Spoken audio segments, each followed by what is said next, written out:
ಪ್ರೀತಿಯ ವಿದ್ಯಾರ್ಥಿಗಳೇ ಹಾಗೂ ಆತ್ಮೀಯ ಯೂಟ್ಯೂಬ್ ಚಾನಲ್ ವೀಕ್ಷಕರೇ, ತಮಗೆಲ್ಲರಿಗೂ ನಮಸ್ಕಾರಗಳು. ವಿದ್ಯಾರ್ಥಿಗಳೇ, ಮಾರ್ಚ್ ಏಪ್ರಿಲ್ 2025 ಪರೀಕ್ಷೆ 1 ವಿಷಯ ವಿಜ್ಞಾನ.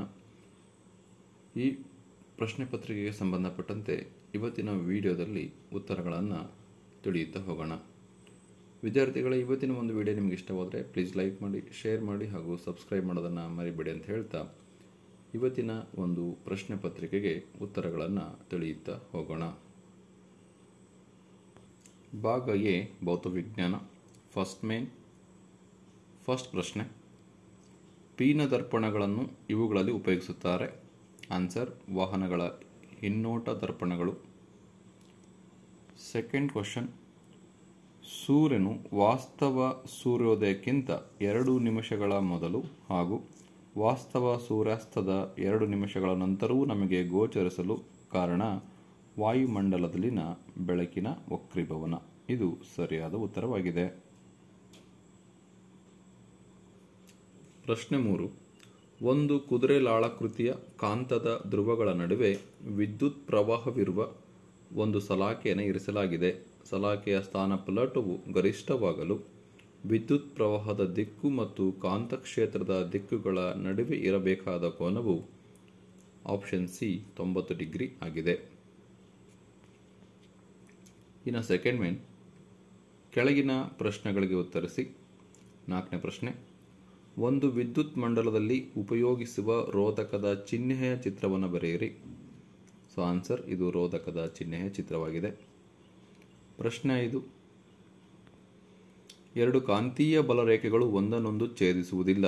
ಈ ವಾಕ್ಯವನ್ನು ಸಮರ್ಥಿಸಿ ಅಂತ ಇದೆ. ಆನ್ಸರ್, ಒಂದು ವೇಳೆ ಛೇದಿಸಿದರೆ ಛೇದಿಸುವ ಬಿಂದುವಿನಲ್ಲಿ ದಿಕ್ಸೂಚಿಯ ಸೂಜಿಯು 2 ದಿಕ್ಕುಗಳತ್ತ ನಿರ್ದೇಶಿಸುತ್ತದೆ. ಇದು ಸಾಧ್ಯವಿಲ್ಲ.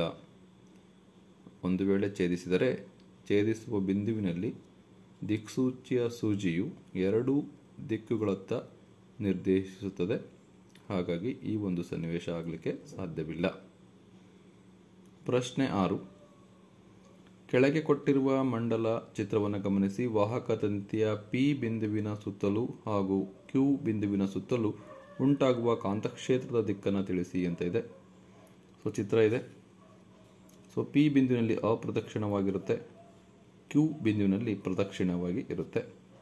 ಸೊ ಆನ್ಸರ್ ನೋಡೋಣ.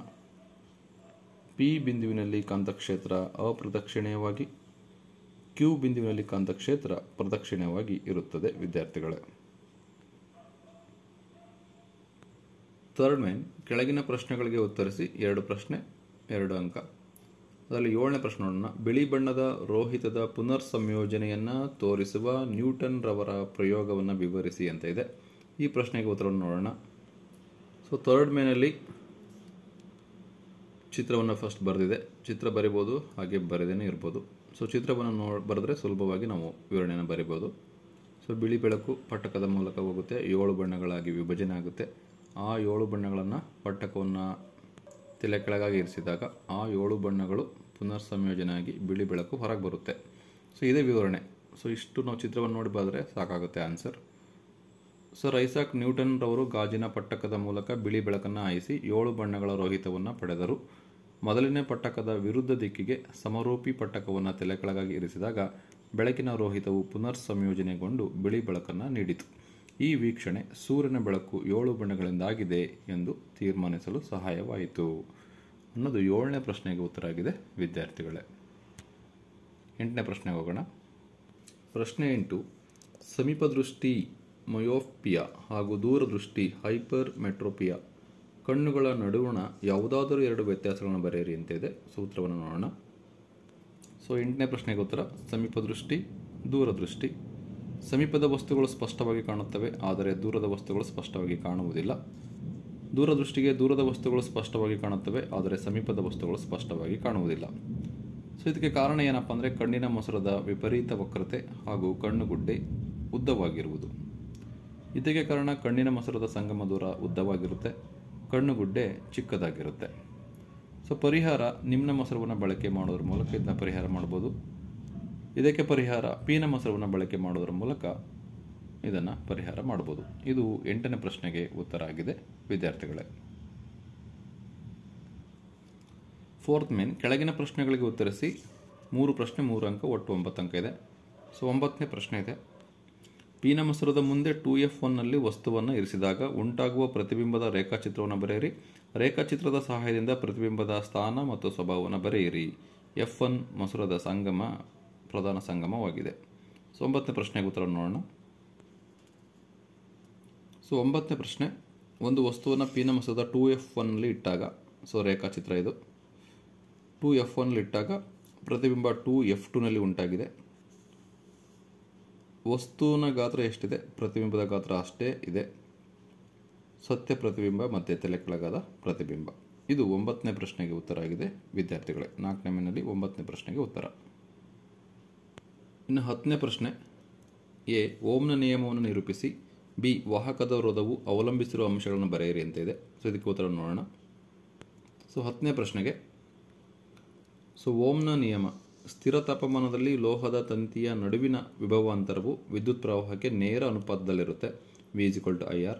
ಒಂದು ವಾಹಕದ ರೋಧವು ಅವಲಂಬಿಸಿರುವ ಅಂಶಗಳು ಯಾವಪ್ಪ ಅಂದರೆ, ವಾಹಕದ ಉದ್ದಕ್ಕೆ ನೇರ ಅನುಪಾತದಲ್ಲಿರುತ್ತೆ, ವಾಹಕದ ದಪ್ಪಕ್ಕೆ ವಿಲೋಮಾನುಪಾತದಲ್ಲಿರುತ್ತೆ, ಅಡ್ಡ ಕೊಯ್ತಕ್ಕೆ, ವಾಹಕದ ತಾಪಕ್ಕೆ ನೇರ ಅನುಪಾತದಲ್ಲಿರುತ್ತೆ, ವಸ್ತುವಿನ ಪ್ರಾಕೃತಿಕ ಗುಣ.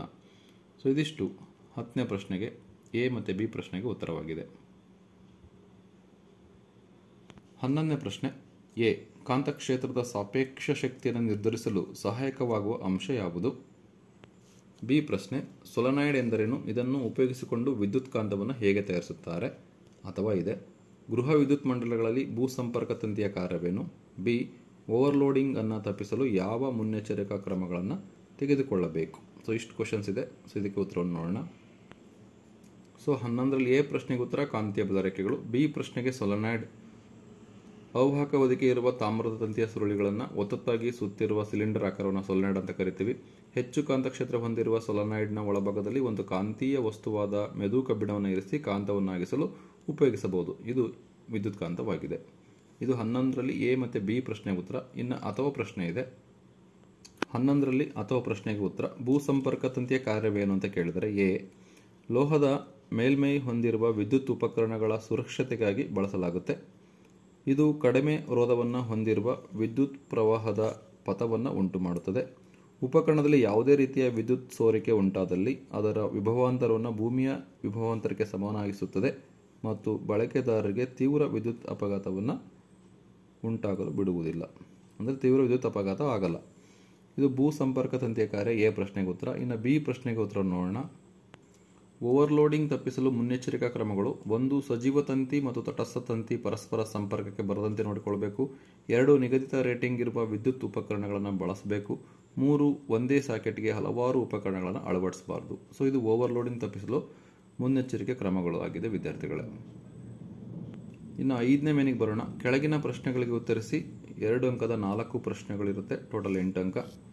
ಸೊ ಅಲ್ಲಿ ಎ ಪ್ರಶ್ನೆ ಇದೆ. ವಿದ್ಯುತ್ 12ರಲ್ಲಿ ಎ ಪ್ರಶ್ನೆ, ವಿದ್ಯುತ್ ಮಂಡಲಕ್ಕೆ ಅಮೀಟರ್ ಮತ್ತು ವೋಲ್ಟಾಮೀಟರ್ ಅನ್ನು ಹೇಗೆ ಸಂಪರ್ಕಿಸಿರ್ತಾರೆ, ಅವುಗಳ ಕಾರ್ಯವನ್ನು ತಿಳಿಸಿ. ಬಿ ಪ್ರಶ್ನೆ, ಗೃಹ ವಿದ್ಯುತ್ ಮಂಡಲಗಳಲ್ಲಿ ವಿದ್ಯುತ್ ಉಪಕರಣಗಳನ್ನು ಸಾಮಾನ್ಯವಾಗಿ ಸಮಾಂತರ ಕ್ರಮದಲ್ಲಿ ಸಂಪರ್ಕಿಸಿರುತ್ತಾರೆ, ಕಾರಣಗಳನ್ನು ಕೊಡಿ ಅಂತ ಇದೆ. ಸೊ ಉತ್ತರವನ್ನು ನೋಡೋಣ. ಸೊ 12ರಲ್ಲಿ ಎ ಪ್ರಶ್ನೆಗೆ ಉತ್ತರ, ಅಮ್ಮೀಟರ್ ಅನ್ನು ಸರಣಿ ಕ್ರಮದಲ್ಲಿ ಜೋಡಿಸಿರುತ್ತಾರೆ. ಅದರ ಕಾರ್ಯ ವಿದ್ಯುತ್ ಪ್ರವಾಹವನ್ನು ಅಳೆಯುವುದು. ವೋಲ್ಟಾಮೀಟರ್ನ ಸಮಾಂತರವಾಗಿ ಜೋಡಿಸಿರುತ್ತಾರೆ. ಅದರ ಕಾರ್ಯ ವಿಭವಾಂತರವನ್ನು ಅಳೆಯುವುದು. ಇದು ಎ ಪ್ರಶ್ನೆಗೆ ಉತ್ತರ. ಇನ್ನು ಬಿ ಪ್ರಶ್ನೆಗೆ ಉತ್ತರವನ್ನು ನೋಡೋಣ. ಸೊ ಬಿ ಪ್ರಶ್ನೆಗೆ ಉತ್ತರ, ಸಮಾಂತರ ಜೋಡಣೆ ಉತ್ತಮವಾಗಿರುತ್ತೆ. ಸಮಾಂತರ ಜೋಡಣೆಯಲ್ಲಿ ರೋಧ ಕಡಿಮೆ ಇರುತ್ತೆ. ಸಮಾಂತರ ಜೋಡಣೆಯಲ್ಲಿ ವಿಭಿನ್ನ ಸಾಮರ್ಥ್ಯವುಳ್ಳ ವಿದ್ಯುತ್ ಉಪಕರಣಗಳ ಮೂಲಕ ವಿದ್ಯುತ್ ವಿಭಜಿಸುತ್ತದೆ. ಸಮಾಂತರ ಜೋಡಣೆಯಲ್ಲಿ ಒಂದು ಘಟಕ ಹಳದರೆ ಉಳಿದವುಗಳು ಸಹ ಕಾರ್ಯನಿರ್ವಹಿಸುತ್ತವೆ. ಸೊ ಇದು ಬಿ ಪ್ರಶ್ನೆಗೆ ಉತ್ತರ ಆಗಿದೆ ವಿದ್ಯಾರ್ಥಿಗಳೇ. 12 ಬಿಗೆ. ಇನ್ನು 13ನೇ ಪ್ರಶ್ನೆ, ಒಂದು ಗೋಳೀಯ ದರ್ಪಣದ ವಕ್ರತಾ ತ್ರಿಜ್ಯವು 36 ಸೆಂಟಿಮೀಟರ್ ಆಗಿದೆ. ಇದರ ಸಂಗಮ ದೂರವನ್ನು ಕಂಡುಹಿಡಿಯಿರಿ.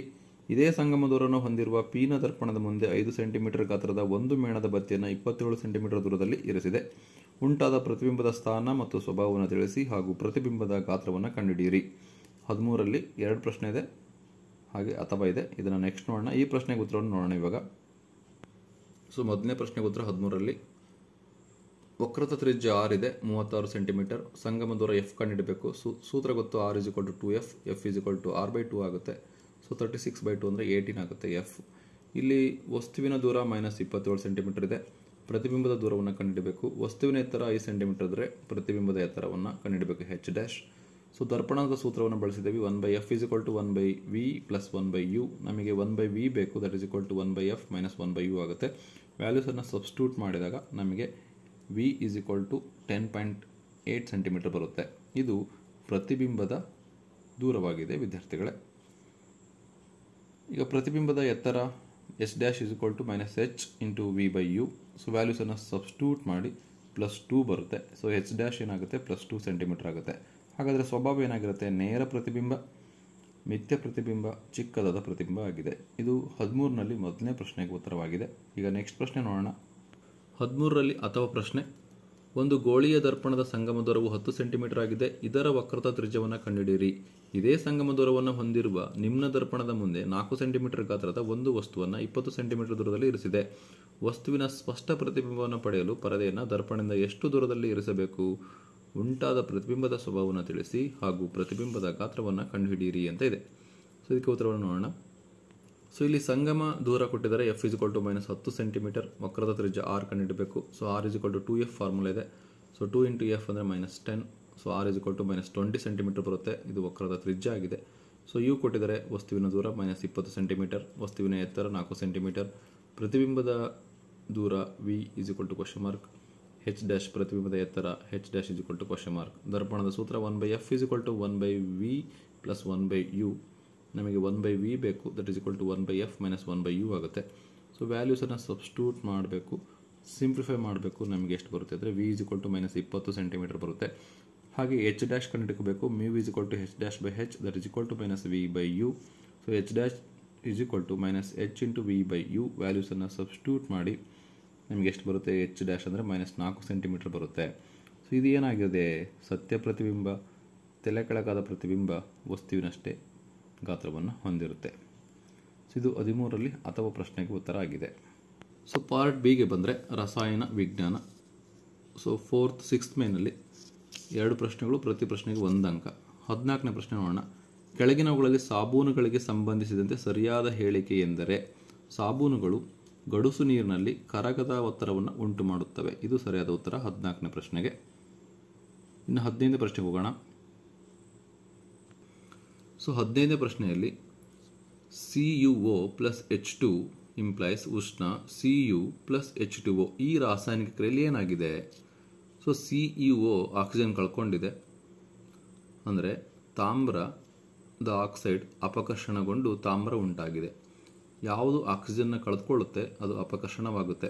ಸೊ ತಾಮ್ರ ಆಕ್ಸೈಡನ್ನು ಕಳೆದುಕೊಂಡಿರೋದ್ರಿಂದ ತಾಮ್ರದ ಆಕ್ಸೈಡ್ ಆಕ್ಸಿಜನ್ನ ಕಳೆದುಕೊಂಡಿರೋದ್ರಿಂದ ಇದು ಅಪಕರ್ಷಣವಾಗುತ್ತೆ. ಹಾಗಾಗಿ ಉತ್ತರ ಏನಪ್ಪ ಅಂದರೆ ಆಪ್ಷನ್ ಡಿ, ತಾಮ್ರದ ಆಕ್ಸೈಡ್ ಅಪಕರ್ಷಣಗೊಂಡು ತಾಮ್ರ ಉಂಟಾಗಿದೆ. 15ನೇ ಪ್ರಶ್ನೆಗೆ ಉತ್ತರ. ಇನ್ನು 7th ಮೇನಿಗೆ ಬರೋಣ. ಕೆಳಗಿನ ಪ್ರಶ್ನೆಗಳಿಗೆ ಉತ್ತರಿಸಿ. 2 ಪ್ರಶ್ನೆಗಳು 1 ಅಂಕ, ಪ್ರತಿ ಪ್ರಶ್ನೆಗೆ 1 ಅಂಕ. ಕಬ್ಬಿಣದ ಸಂಸ್ಕರಣವನ್ನು ತಡೆಗಟ್ಟುವ ಯಾವುದಾದರೂ 2 ಕ್ರಮಗಳನ್ನು ತಿಳಿಸಿ ಅಂತ ಇದೆ. ಸೊ ಕಬ್ಬಿಣ ತುಕ್ಕು ಹಿಡಿಬಾರ್ದ್ರೆ ಏನು ಮಾಡಬೇಕು? ಬಣ್ಣ ಹಚ್ಚಬೇಕು, ಗ್ರೀಸ್ ಹಚ್ಚುವುದು, ಗಲ್ವನೀಕರಣ, ಸೊ ಇವನ್ನೆಲ್ಲ, ಎಣ್ಣೆ ಹಚ್ಚುವುದು, ಇವನ್ನೆಲ್ಲ ಮಾಡ್ಬೋದು, ಬರಿಬೋದು. 16ನೇ ಪ್ರಶ್ನೆಗೆ. 17ನೇ ಪ್ರಶ್ನೆಗೆ ಉತ್ತರ.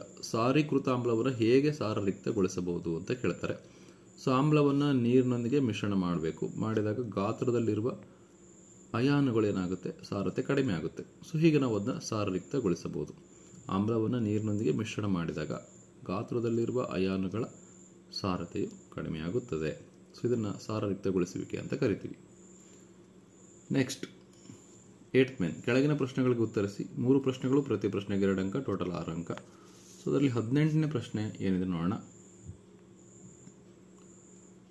ಕಮಟುವಿಕೆ ಎಂದರೇನು? ಕಮಟುವಿಕೆಯನ್ನು ತಡೆಗಟ್ಟುವ ಯಾವುದಾದರೂ 2 ವಿಧಾನಗಳನ್ನು ತಿಳಿಸಿ ಅಂತಿದೆ. ಸೊ ಉತ್ತರವನ್ನು ನೋಡೋಣ. ಸೊ ಉತ್ತರ, ಕಮಟುವಿಕೆ ಕೊಬ್ಬು ಮತ್ತು ಎಣ್ಣೆ ಪದಾರ್ಥಗಳು ಉತ್ಕರ್ಷಣೆಗೊಂಡಾಗ ಅವುಗಳ ವಾಸನೆ ಮತ್ತು ರುಚಿ ಬದಲಾಗುವ ಕ್ರಿಯೆಯನ್ನು ಕಮಟುವಿಕೆ ಅಂತ ಕರಿತೀವಿ. ಕಮಟುವಿಕೆಯನ್ನು ತಡೆಗಟ್ಟತಕ್ಕಂಥ ವಿಧಾನಗಳು ಪ್ರತಿ ಉತ್ಕರ್ಷಕಗಳನ್ನು ಬೆರೆಸುವುದು. 2ನೇದು, ಗಾಳಿ ಪ್ರವೇಶಿಸಿದ ಸಂಗ್ರಾಹಕಗಳಲ್ಲಿ ಶೇಖರಿಸುವುದು. ಗಾಳಿ ಪ್ರವೇಶಿಸದ ಸಂಗ್ರಾಹಕಗಳಲ್ಲಿ ಶೇಖರಿಸುವುದು. ಇದನ್ನು ಕಮ್ಮಟುವಿಕೆಯನ್ನು ತಡೆಗಟ್ಟತಕ್ಕಂಥ ವಿಧಾನಗಳು ಆಗಿದೆ ವಿದ್ಯಾರ್ಥಿಗಳೇ. ಇದು 18ನೇ ಪ್ರಶ್ನೆಗೆ ಉತ್ತರ. 19ನೇ ಪ್ರಶ್ನೆ ಕಾರಣ ಕೊಡಿ ಅಂತ ಇದೆ. ಎ ಪ್ರಶ್ನೆ, ಸತುವಿನ ಆಕ್ಸೈಡನ್ನು ಉಭಯವರ್ತಿ ಆಕ್ಸೈಡ್ ಎನ್ನುತ್ತಾರೆ ಏಕೆ?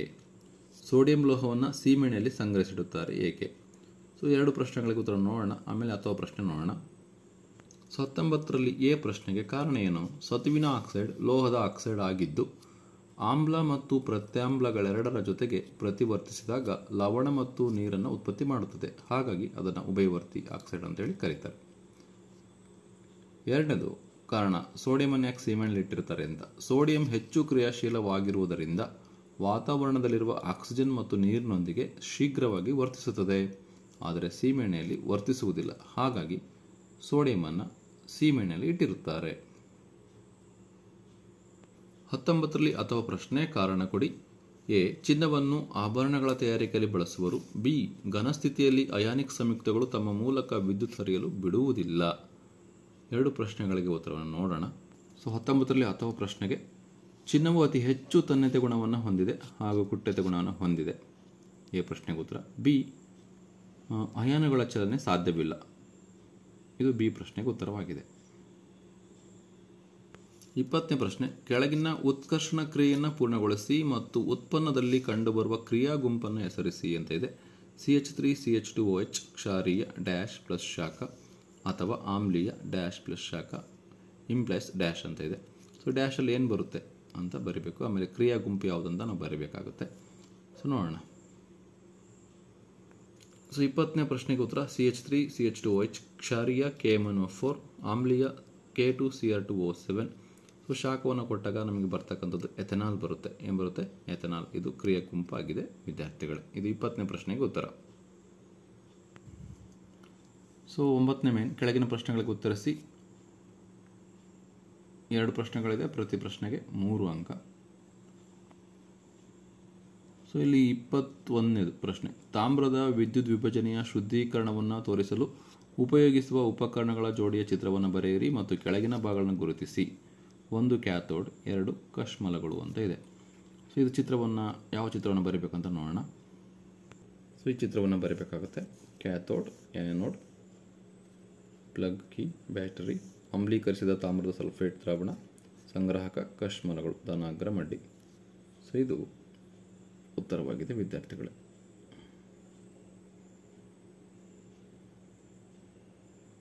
ಲೋಹಗಳ ಶುದ್ಧೀಕರಣದಲ್ಲಿ ಸೊ ತಾಮ್ರದ ವಿದ್ಯುತ್ ವಿಭಜನೆಯ ಶುದ್ಧೀಕರಣದ ಚಿತ್ರ. 22ನೇ ಪ್ರಶ್ನೆ, ಕೆಳಗಿನ ಕ್ರಿಯೆಗಳಿಗೆ ರಾಸಾಯನಿಕ ಸಮೀಕರಣಗಳನ್ನು ಬರೆಯಿರಿ ಅಂತ ಇದೆ. 1ನೇದು ಸುಟ್ಟ ಸುಣ್ಣವು ನೀರಿನೊಂದಿಗೆ ವರ್ತಿಸಿದೆ. 2ನೇದು ತಾಮ್ರದ ಸಲ್ಫೇಟ್ ದ್ರಾವಣದಲ್ಲಿ ಸತುವಿನ ಚೂರುಗಳನ್ನು ಸೇರಿಸಿದೆ. 3ನೇದು ಸೋಡಿಯಂ ಕ್ಲೋರೈಡ್ ದ್ರಾವಣವನ್ನು ಬೆಳ್ಳಿಯ ನೈಟ್ರೇಟ್ ದ್ರಾವಣಕ್ಕೆ ಸೇರಿಸಿದೆ. ಇಷ್ಟಕ್ಕೆ ರಾಸಾಯನಿಕ ಸಮೀಕರಣ ಬರೀಬೇಕು. ಅಥವಾ ಕೆಳಗಿನ ರಾಸಾಯನಿಕ ಸಮೀಕರಣಗಳನ್ನು ಸರಿದೂಗಿಸಿ. ಅಥವಾ H2 + O2 implies H2O, Na2CO3 + HCl implies NaCl + H2O + CO2, N2 + H2 implies NH3. So 2 ಪ್ರಶ್ನೆಗಳಿಗೆ ಉತ್ತರವನ್ನು ನೋಡೋಣ.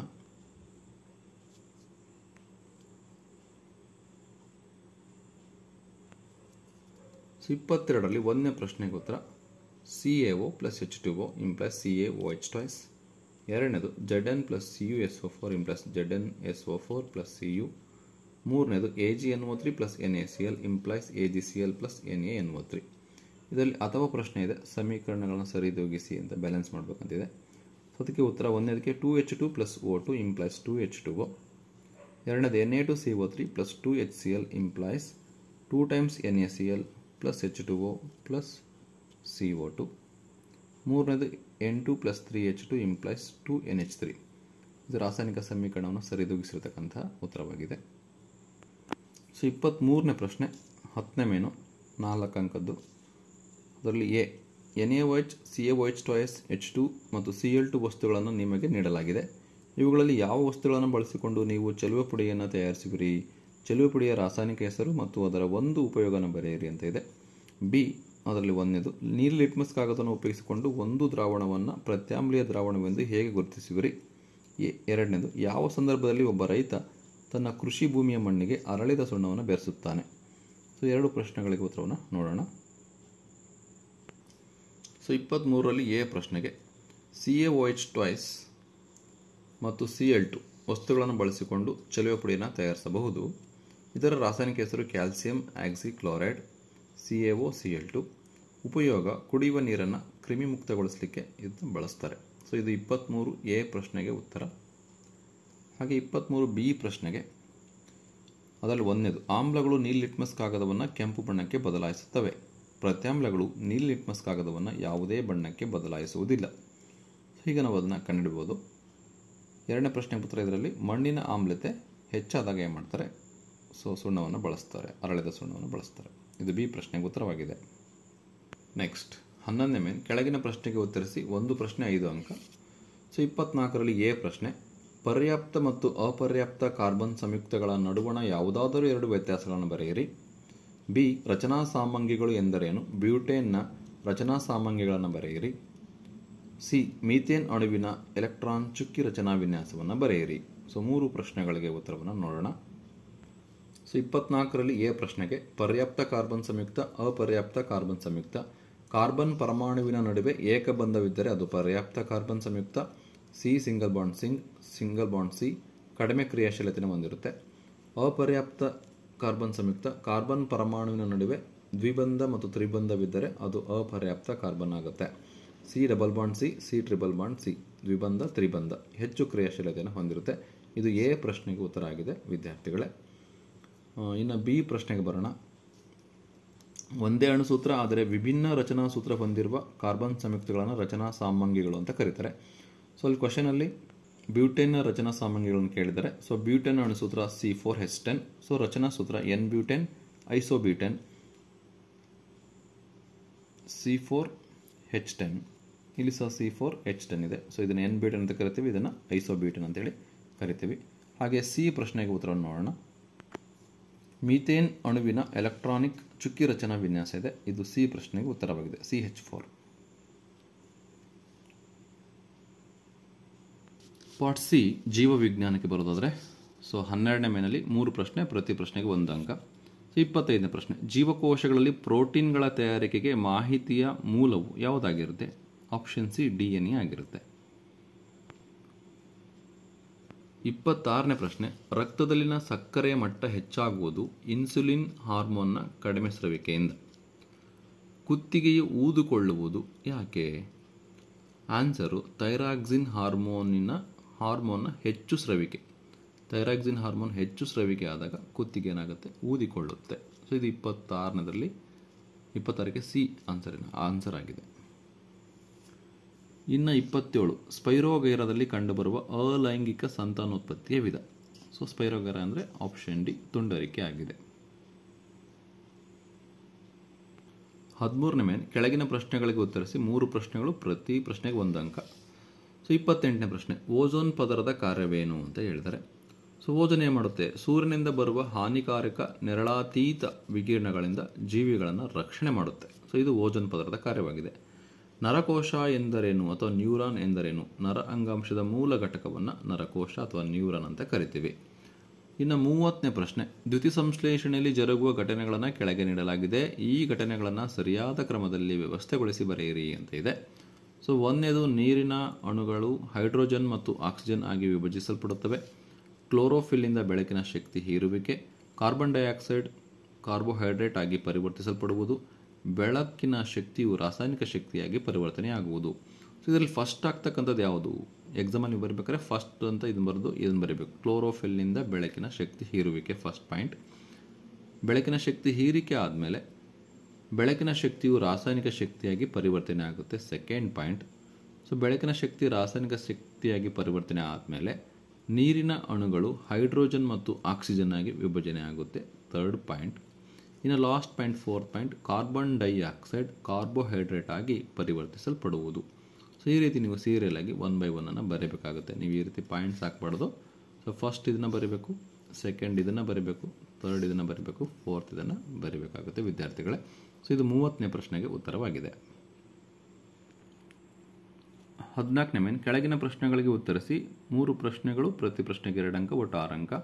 ಸೊ 31ನೇ ಪ್ರಶ್ನೆ, ಒಂದು ಆಧಾರದ ಸುತ್ತ ಬಳ್ಳಿ ಸಸ್ಯಗಳ ಕುಡಿಗಳು ಬೆಳವಣಿಗೆಯನ್ನು ಆಕ್ಸಿಜನ್ಗಳು ಹೇಗೆ ಉತ್ತೇಜಿಸುತ್ತವೆ?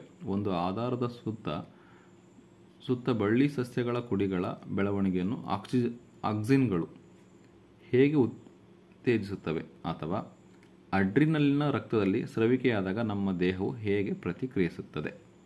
ಸೊ ಉತ್ತರವನ್ನು ನೋಡೋಣ. ಸೊ 14ನೇ ಮೇನಲ್ಲಿ 31ನೇ ಪ್ರಶ್ನೆಗೆ ಉತ್ತರ. ಬಳ್ಳಿಗಳ ಕುಡಿಗಳು ಒಂದು ಆಧಾರದ ಸುತ್ತ ಸುತ್ತಿಕೊಂಡಾಗ ಸಸ್ಯದ ಕುಡಿಗಳ ತುದಿಗಳಲ್ಲಿ ಆಕ್ಸಿನ್ ಹಾರ್ಮೋನ್ ಹೆಚ್ಚಿನ ಸಾಂದ್ರತೆಯಲ್ಲಿ ಸಂಶ್ಲೇಷಣೆಯಾಗುತ್ತದೆ. ಜೀವಕೋಶಗಳು ಉದ್ದವಾಗಿ ಪ್ರಚೋದಿಸುತ್ತವೆ. ಆಗ ಸಸ್ಯವು ನಿರ್ದೇಶಿತ ಬೆಳವಣಿಗೆಯನ್ನು ಬೆಳಕಿನ ಕಡೆಗೆ ಪ್ರದರ್ಶಿಸುತ್ತದೆ. ಇನ್ನು ಅಥವಾ ಪ್ರಶ್ನೆಗೆ ಉತ್ತರ ಏನಾಗುತ್ತೆ ಅಂದರೆ, ಮುಖ ಬಿಳಿಚಿಕೊಳ್ಳುತ್ತದೆ, ಪಕ್ಕೆಲುಬಿನ ಸ್ನಾಯುಗಳು ಹಾಗೂ ವಪೆಯ ಸಂಕೋಚನೆಯಿಂದ ಉಸಿರಾಟದ ವೇಗ ಹೆಚ್ಚಾಗುತ್ತದೆ. ಸೊ ಇದರಲ್ಲಿ 31ರಲ್ಲಿ 2 ಪ್ರಶ್ನೆಗಳಿಗೆ ಉತ್ತರ ಇದೆ. 32ನೇ ಪ್ರಶ್ನೆ. ಹಾವು, ಕಪ್ಪೆ, ಹುಲ್ಲು ಮತ್ತು ಮಿಡತೆ ಈ ಜೀವಿಗಳನ್ನು ಬಳಸಿಕೊಂಡು ಒಂದು ಆಹಾರ ಸರಪಳಿಯನ್ನು ರಚಿಸಿ. ಈ ಆಹಾರ ಸರಪಳಿಯಲ್ಲಿ ಹಾನಿಕಾರಕ ರಾಸಾಯನಿಕಗಳ ಸಂಗ್ರಹವು ಯಾವ ಜೀವಿಯಲ್ಲಿ ಹೆಚ್ಚಾಗಿರುತ್ತದೆ ಅಂತ ಇದೆ. ಸೊ 32ನೇ ಪ್ರಶ್ನೆಗೆ ಉತ್ತರ. ಫಸ್ಟ್ ಹುಲ್ಲನ್ನು ಮಿಡತೆ ತಿನ್ನುತ್ತೆ, ಮಿಡತೆಯನ್ನು ಕಪ್ಪೆ ತಿನ್ನುತ್ತೆ, ಕಪ್ಪೆಯನ್ನು ಹಾವು ತಿನ್ನುತ್ತೆ. ಸೊ ಇದು ಆಹಾರ ಸರಪಳಿ. ಹೆಚ್ಚು ಹಾನಿಕಾರಕ ರಾಸಾಯನಿಕಗಳ ಸಂಗ್ರಹ ಎಲ್ಲಿರುತ್ತಪ್ಪ ಅಂದರೆ ಹಾವಿನಲ್ಲಿ ಇರುತ್ತೆ. ಇಲ್ಲಿ ಹೆಚ್ಚು ಹಾನಿಕಾರಕ ರಾಸಾಯನಿಕಗಳ ಸಂಗ್ರಹ ಹಾವಿನಲ್ಲಿ. ಇದು 32ನೇ ಪ್ರಶ್ನೆಗೆ ಉತ್ತರ ಆಗಿದೆ. 33ನೇ ಪ್ರಶ್ನೆ. ಶಲಾಕಾಗ್ರದ ಮೇಲೆ ಪರಾಗದ ಮೊಳಯುವಿಕೆಯನ್ನು ತೋರಿಸುವ ಚಿತ್ರವನ್ನು ಬರೆಯಿರಿ ಮತ್ತು ಅಂಡಾಶಯವನ್ನು ಗುರುತಿಸಿ ಅಂತ ಇದೆ. ಸೊ ಚಿತ್ರವನ್ನು ನೋಡೋಣ. ಸೊ 14ನೇ ಮೇನಲ್ಲಿ 33ನೇ ಪ್ರಶ್ನೆಗೆ ಉತ್ತರ. ಸೊ ಇದು ಶಲಾಕಾಗ್ರದ ಮೇಲೆ ಪರಾಗ ಮೊಳೆಯುವಿಕೆ. ಸೊ ಇದರಲ್ಲಿ ಅಂಡಾಶಯವನ್ನು ಗುರುತು ಮಾಡಬೇಕು. ಇದು ಅಂಡಾಶಯ. ಶಲಾಕಾಗ್ರದ ಮೇಲೆ ಪರಾಗದ ಮೊಳೆಯುವಿಕೆ ಚಿತ್ರ ಬರೆದಿವಿ. ಸೊ ಅಂಡಾಶಯವನ್ನು ಗುರುತು ಮಾಡಿದ್ದೀವಿ ವಿದ್ಯಾರ್ಥಿಗಳೇ. ಇದು 33ನೇ ಪ್ರಶ್ನೆಗೆ ಉತ್ತರ ಆಗಿದೆ. ಸೊ 15ನೇ ಮೇನ್ ಕೆಳಗಿನ ಪ್ರಶ್ನೆಗಳಿಗೆ ಉತ್ತರಿಸಿ. 4 ಪ್ರಶ್ನೆಗಳು, ಪ್ರತಿ ಪ್ರಶ್ನೆಗೆ 3 ಅಂಕ, ಟೋಟಲ್ 12 ಅಂಕ. ಅದರಲ್ಲಿ 34ನೇ ಪ್ರಶ್ನೆ. ಮಾನವನ ಜೀರ್ಣನಾಳದಲ್ಲಿ ಕೆಳಗಿನ ಕಿಣ್ವಗಳ ಪಾತ್ರವೇನು? 1 ಟ್ರಿಪ್ಸಿನ್, 2 ಅಮಲೈಸ್, 3 ಲೈಪೇಸ್. ಇವು ಏನು ಕೆಲಸ ಮಾಡ್ತವೆ? ಇವುಗಳ ಕಾರ್ಯವೇನು ಅಂತ ಬರೀಬೇಕು. ಸೊ 34. 1 ಟ್ರಿಪ್ಸಿನ್ ಪ್ರೋಟೀನ್ ಜೀರ್ಣಿಸುತ್ತೆ. 2ನೇದು ಅಮಲೈಸ್ ಪಿಷ್ಟವನ್ನು ಸಂಗ್ರಹ ಮಾಡುತ್ತೆ, ಸಕ್ಕರೆ. ಲೈಪೇಸ್ ಕೊಬ್ಬುಗಳನ್ನು ವಿಭಜಿಸುತ್ತೆ. ಸೊ ಇದು ಅವುಗಳ ಕಾರ್ಯವಾಗಿದೆ. 35ನೇ ಪ್ರಶ್ನೆ. ಕೆಳಗಿನ ಹೇಳಿಕೆಗಳನ್ನು ಸಮರ್ಥಿಸಿ ಅಂತಿದೆ. ಇದರಲ್ಲಿ ಎ, ಲೈಂಗಿಕ ರೀತಿ ಸಂತಾನೋತ್ಪತ್ತಿಯು ಹೆಚ್ಚು ಭಿನ್ನತೆಗಳನ್ನು ಉಂಟು ಮಾಡುತ್ತದೆ. ಎ, ಸ್ತ್ರೀಯ ಗರ್ಭಾಶಯದಲ್ಲಿ ಭ್ರೂಣದ ಬೆಳವಣಿಗೆಗೆ ಜರಾಯುವಿನ ಪಾತ್ರ ಮಹತ್ವದಾಗಿದೆ. ಸೊ ಈ ಹೇಳಿಕೆಗಳನ್ನು ಸಮರ್ಥಿಸಬೇಕು. ಅಥವಾ ಪ್ರಶ್ನೆ ಇದೆ, ಮುಂದೆ ಆಮೇಲೆ ನೋಡೋಣ. ಸೊ ಇವಾಗ ಇದಕ್ಕೆ ಉತ್ತರವನ್ನು ನೋಡೋಣ. ಸೊ 35ರಲ್ಲಿ ಎ ಪ್ರಶ್ನೆಗೆ ಉತ್ತರ. ಲೈಂಗಿಕ ರೀತಿಯ ಸಂತಾನೋತ್ಪತ್ತಿಯಲ್ಲಿ ಹೊಸ ಜೀವಿಯು 50% ಅನುವಂಶೀಯ ಗುಣಗಳನ್ನು ಗಂಡು ಲಿಂಗಾಣುವಿನಿಂದ, 50% ಅನುವಂಶೀಯ ಗುಣಗಳನ್ನು ಹೆಣ್ಣು ಲಿಂಗಾಣುವಿನಿಂದ ಪಡೆದುಕೊಳ್ಳುವುದರಿಂದ ಹೆಚ್ಚು ಭಿನ್ನತೆಗಳನ್ನು ಹೊಂದಿರುತ್ತೆ. ಇನ್ನು ಬಿ ಪ್ರಶ್ನೆಗೆ ಉತ್ತರ. ಜರಾಯು ತಟ್ಟೆ ಆಕಾರದ ರಚನೆ ಹೊಂದಿದ್ದು ಗರ್ಭಕೋಶದ ಗೋಡೆಯೊಳಗೆ ಹುದುಗಿಕೊಂಡಿರುತ್ತದೆ. ಇದು ಭ್ರೂಣಕ್ಕೆ ತಾಯಿಯ ದೇಹದಿಂದ ಆಹಾರ ಮತ್ತು ಆಕ್ಸಿಜನ್ ಒದಗಿಸುತ್ತದೆ. ಭ್ರೂಣದಿಂದ ತ್ಯಾಜ್ಯಗಳನ್ನು ಜರಾಯುವಿನ ಮೂಲಕ ಹೊರಹಾಕಲ್ಪಡುತ್ತದೆ. ಸೊ ಇದು ಬಿ ಪ್ರಶ್ನೆಗೆ ಉತ್ತರ ಆಗಿದೆ. ಸೊ 35ರಲ್ಲಿ ಅಥವಾ ಪ್ರಶ್ನೆ ಎ, ಸ್ತ್ರೀಯರಲ್ಲಿ ಋತುಚಕ್ರವು ಹೇಗೆ ಉಂಟಾಗುತ್ತದೆ? ಬಿ, ಮಾನವರು ಪುರುಷ ಸಂತಾನೋತ್ಪತ್ತಿ ವ್ಯೂಹದಲ್ಲಿ ವೃಷಣಗಳು ಕಿಬ್ಬೊಟ್ಟೆಯ ಹೊರಗೆ ವೃಷಣ ಚೀಲದಲ್ಲಿರುತ್ತವೆ, ಏಕೆ? ಸೊ ಈ 2 ಪ್ರಶ್ನೆಗಳಿಗೆ ಉತ್ತರ ನೋಡೋದಾದರೆ, ಗರ್ಭಕೋಶವು ಫಲಿತ ಅಂಡವನ್ನು ಬರಮಾಡಿಕೊಳ್ಳಲು ಪ್ರತಿ ತಿಂಗಳು ತನ್ನನ್ನು ತಾನು ಸಜ್ಜುಗೊಳಿಸುತ್ತದೆ. ಇದರ ಒಳಸ್ತರಿಯು ದಪ್ಪವಾಗಿ ಸ್ಪಂಜಿನಂತಾಗುತ್ತದೆ. ಅಂಡವು ಫಲಿತಗೊಂಡರೆ ಪೋಷಣೆಗಾಗಿ ಅಗತ್ಯವಾಗುತ್ತದೆ. ಫಲಿತಗೊಳ್ಳದಿದ್ದರೆ ಒಳಸ್ತರಿಯು ನಿಧಾನವಾಗಿ ಬಿರುಕು ಬಿಟ್ಟು ರಕ್ತ ಮತ್ತು ಲೋಳೆಯ ರೂಪದಲ್ಲಿ ಯೋನಿಯಿಂದ ಹೊರಬರುತ್ತದೆ.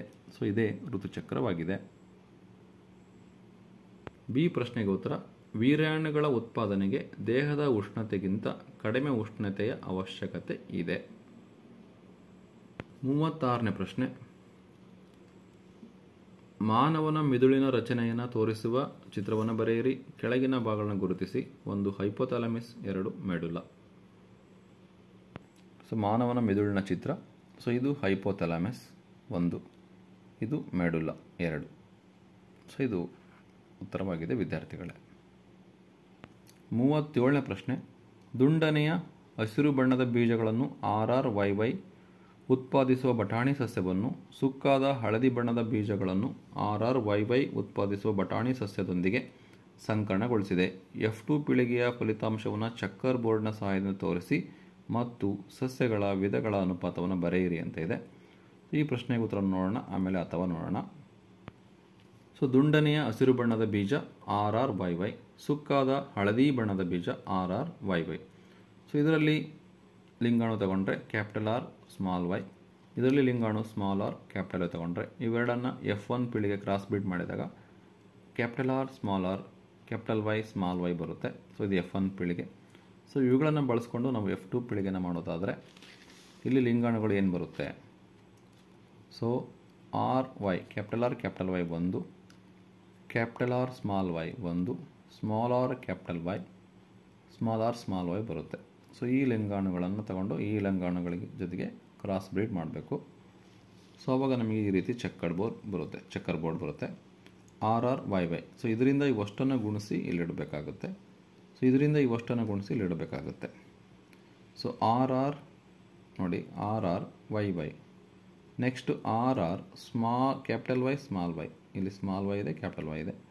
Next capital R small r capital Y small y ಇದೆ. Next capital R small r.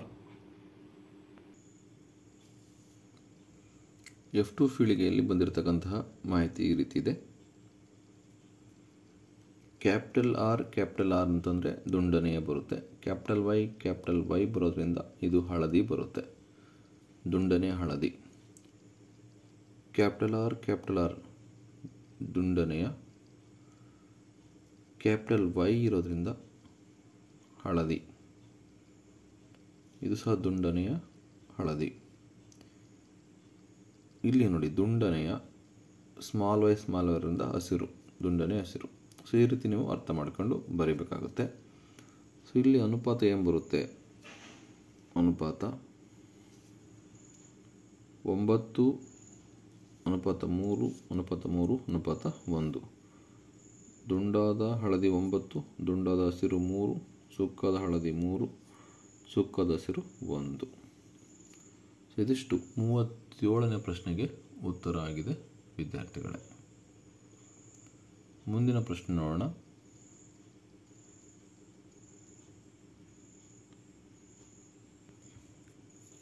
So 37ರಲ್ಲಿ ಅಥವಾ ಪ್ರಶ್ನೆ, ಮಾನವರಲ್ಲಿ ಮಗುವೊಂದರ ಲಿಂಗ ನಿರ್ಧರಣೆ ಆಗುವಿಕೆಯನ್ನು ವಿವರಿಸಿ.